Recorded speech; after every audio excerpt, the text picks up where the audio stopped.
Assalamualaikum warahmatullahi wabarakatuh. Berjumpa kembali bersama saya Deta Transmedia CGP Angkatan 8 dari Kabupaten Malang dan dari SD Muhammadiyah 2 Sidoarjo. Nah, kali ini saya bersama rekan sejawat saya yaitu Bu Anis Soliha. Assalamualaikum Bu Anis. Waalaikumsalam Bu Deta. Baik Bu Anis, hari ini saya melakukan pra-observasi untuk pembelajaran yang akan Bu Anis lakukan di kelas. Nah, sebelum dengan melakukan pembelajaran di kelas, ini ada beberapa pertanyaan untuk mengetahui dan apa saja nantinya pembelajaran yang Bu Anis lakukan di kelas. Oke, mohon izin ya Bu Anis. Yang pertama, kira-kira nanti tujuan pembelajaran apa yang Bu Anis lakukan di kelas? Untuk tujuan pembelajaran saya itu saya mengarahkan dua tujuan, yaitu yang pertama, peserta didik mampu menyimpulkan rangkaian seri dan rangkaian paralel. Yang kedua, itu peserta didik mampu menjelaskan arus listrik pada setiap rangkaian listrik jika ada salah satu arus listrik itu terputus. Itu Bu yang menjadi tujuan pembelajaran saya. Baik, berarti tujuannya adalah anak-anak supaya mengerti bahwa rangkaian listrik itu apa saja, gitu ya Bu. Baik, yang selanjutnya Bu, area pengembangan yang akan dicapai kira-kira apa ini Bu? Untuk area pengembangan itu saya ada dua, yaitu dari aspek pengetahuan dan aspek keterampilan. Untuk aspek pengetahuan itu siswa mampu menjelaskan kelebihan dan kelemahan rangkaian seri dan rangkaian paralel.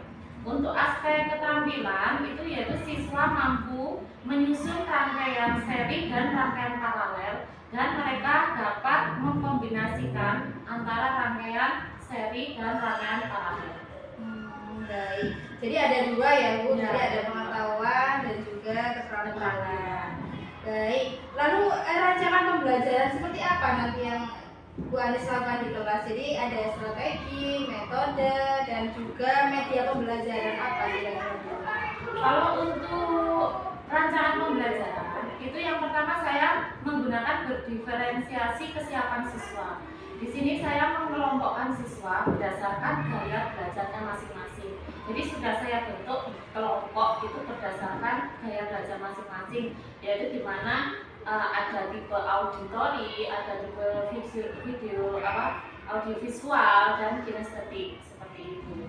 Kemudian untuk model pembelajaran itu saya menggunakan berbasis masalah atau based learning, di mana anak-anak nanti akan saya beri suatu persoalan dan mereka akan memecahkan persoalan tersebut dengan gaya belajar mereka masing-masing.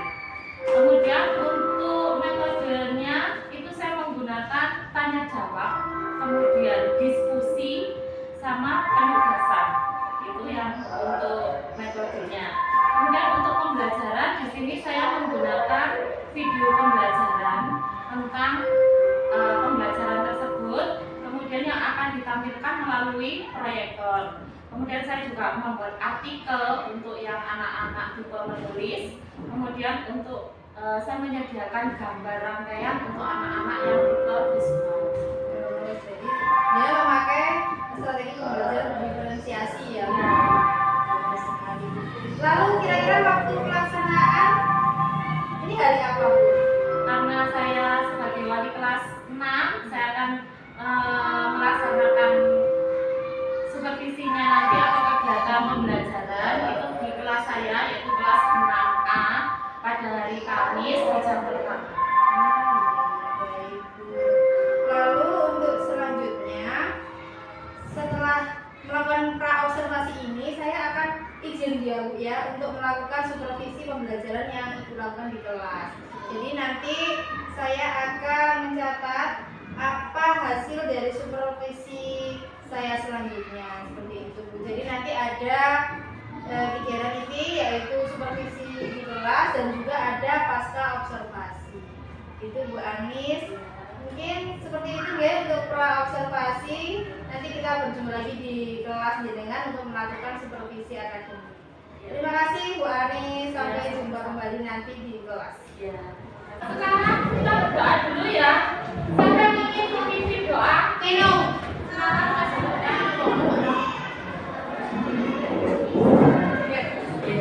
Bersiap. Doa mulai. Bismillahirrahmanirrahim. Alhamdulillahirabbil alamin. Ar-Rahmanirrahim. Maliki yaumiddin. Iyyaka na'budu wa iyyaka nasta'in. Ihdinas siratal mustaqim. Siratal ladzina an'amta 'alaihim ghairil maghdubi 'alaihim waladdallin. Amin. Raditu billahi rabban wa bil islami dinan wa bi Muhammadin nabiyyan wa rasulan. Rabbi zidni ilma warzuqni fahma. Amin ya rabbal alamin. Memberi salam. Assalamualaikum warahmatullahi wabarakatuh. Waalaikumsalam warahmatullahi wabarakatuh. Selamat pagi anak-anak. Pagi. Bagaimana kabarnya hari ini? Alhamdulillah luar biasa.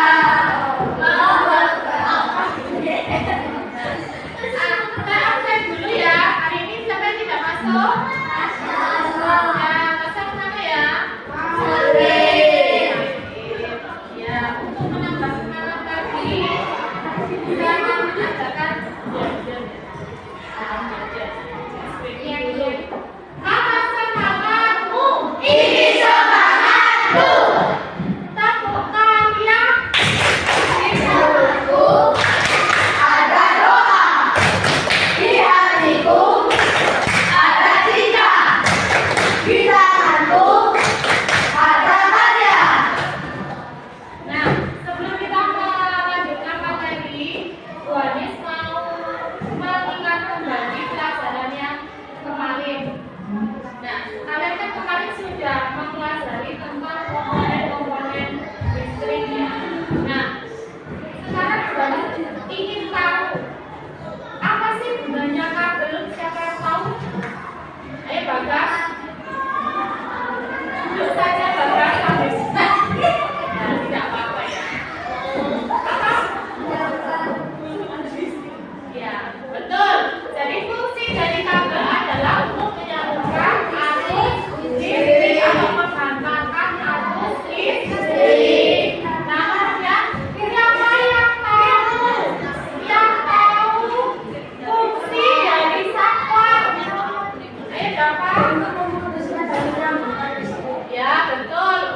Rangkaian listrik adalah susunan dari komponen elektronika yang dihubungkan dengan sumber tegangan menjadi satu kesatuan.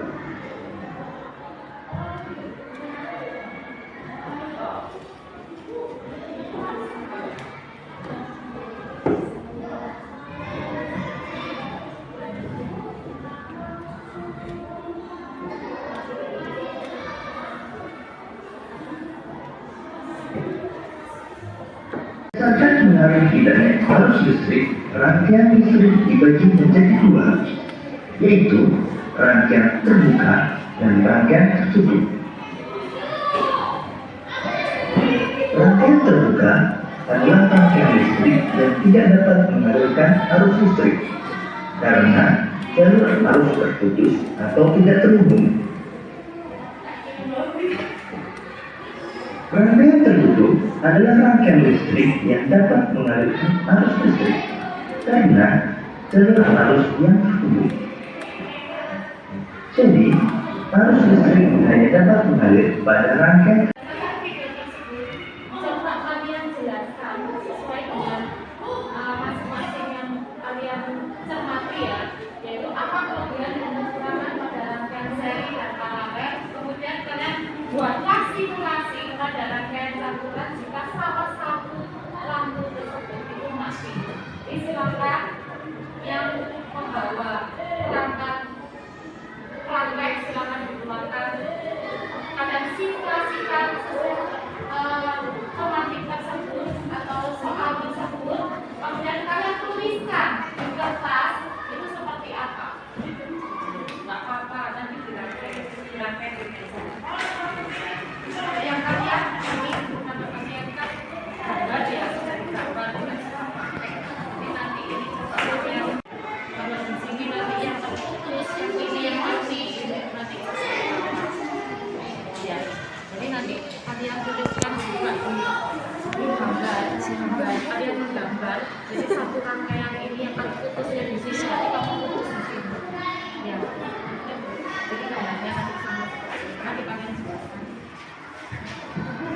Bukannya membaca, bukan membaca. Jadi kalau kamu tuangkan pada seperti bikin narasi. Jadi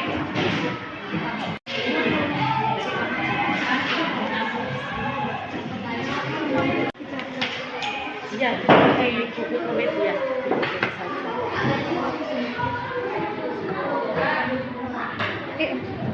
Kepaik pas mati ya.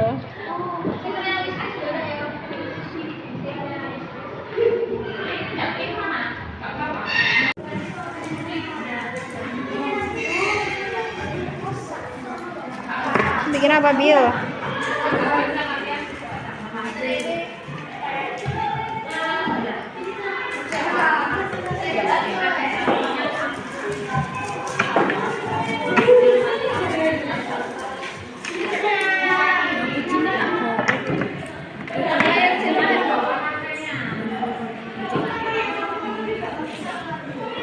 Bolong-bolongnya biar biasa.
Nah, hari ini kalian sudah mempelajari tentang rangkaian.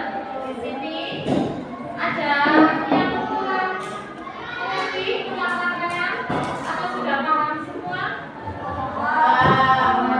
Nah, tentang pembelajaran ini ada apa? Perasaan kalian bagaimana? Terus kemudian pemahaman apa yang kalian dapatkan? Apa? Pemahaman. Oh iya, kelebihan dan kekurangan rangkaian semi dan tablet. Nah, pembelajaran kita hari ini sudah selesai dan kalian bisa siap-siap untuk istirahat. Wassalamualaikum warahmatullahi wabarakatuh. Waalaikumsalam warahmatullahi wabarakatuh. Assalamualaikum warahmatullahi wabarakatuh. Bersama saya Bapak Sylvia, CDBA 8 dari Kabupaten Malang. Setelah melaksanakan praobservasi, sekarang waktunya melaksanakan pasca observasi. Nah, di sini saya ditemani berjumpa kembali bersama teman sekolah saya yaitu Mbak Anis Solina dan juga ditemani oleh belajar praktik saya Bapak Maulana Ajar. Baik, assalamualaikum Bapak Ibu. Bagaimana kabarnya?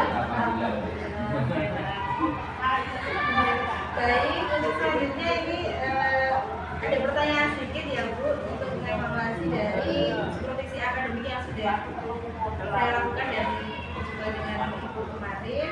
Dan pertanyaan yang pertama ini Bu, evaluasi bagaimana perasaan Bu Anis setelah dilakukannya supervisi akademik kemarin Bu? Perasaan saya yang pertama senang dan kedua itu lega.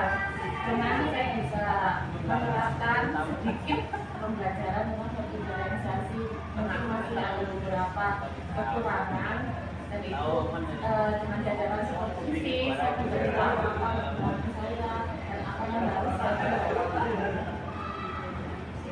Biasa gitu kan. Kira-kira pengalaman pertama atau sudah beberapa kali di supervisi akademik? Kalau pengalaman yang dulu-dulu sering ya Bu, tapi untuk yang dalam waktu dekat ini memang baru pertama kali ini untuk pembelajaran yang memang benar-benar menurut saya itu baru. Sudah luar biasa gitu Mbak Anis. Untuk selanjutnya area pengembangan dan tahapan pembelajaran yang sudah Ibu lakukan itu bagaimana? Jika area pengembangannya seperti rencana awal yaitu pengetahuan dan keterampilan. Yaitu dari pengetahuannya anak-anak itu dapat menjelaskan atau membandingkan antara rangkaian listrik. Untuk keterampilannya anak-anak itu dapat menyusun rangkaian listrik. Kemudian untuk tahapan itu saya merencanakan dulu, kemudian membuat media pembelajaran dan mempersiapkan anaknya, jadi dikelompokkan seperti itu menurut gaya belajarnya masing-masing. Jadi ada dua perkembangan, jadi ada pengetahuan dan juga keterampilan yang sudah dilakukan. Baik. Lalu sejauh ini keberhasilan dari pembahasan itu seperti apa, Bu? Untuk kegiatannya itu berjalan lancar ya. Mungkin ada beberapa siswa itu yang kurang aktif. Lalu kira-kira kenapa hambatan itu terjadi? Siswa yang kurang aktif itu Karena mereka itu kalau saya tanya atau saya pelajari lebih dalam, mereka tuh hanya ikut-ikutan teman gitu. Jadi mereka kurang bisa mengenali dia tuh maunya apa, bisanya itu di minat yang mana gitu. Kebanyakan mereka itu hanya saya ingin praktek tuh, saya cuma ingin menggambar seperti itu, padahal mereka itu kurang bisa di bidang itu. masih mencari ya untuk bakat minatnya seperti Iya. apa, karena masih bingung. Kemudian masih ke teman, jadi meniru teman gimana. Iya. Lalu untuk kedepannya pembelajaran yang akan dikembangkan atau diperbaiki kira-kira apa? Mungkin dari segi ini, dari segi media itu bisa saya perbaiki lebih baik lagi. Kemudian dari segi penerapan itu juga saya rasa masih kurang efisien seperti itu. Lalu untuk pembelajaran depannya kira-kira kapan melakukan perubahan atau pengembangan kembali? Pengembangan kembali mungkin kalau sesuai ini ya, dengan materi yang sama mungkin di acara depan, karena saya melihat dari hasil observasi, jadi itu nanti yang akan saya jadikan acuan. Kemudian kalau untuk pembelajaran selanjutnya mungkin saya akan memberikan inovasi lebih segera. Mudah-mudahan bisa ya Bu. Tapi Bu Ani sudah luar biasa dalam pembelajaran kemarin. Lalu ya mudah-mudahan nanti juga lebih baik lagi, anak-anak juga bisa benar-benar baik, aktif, dan bisa sesuai dengan minat bakatnya.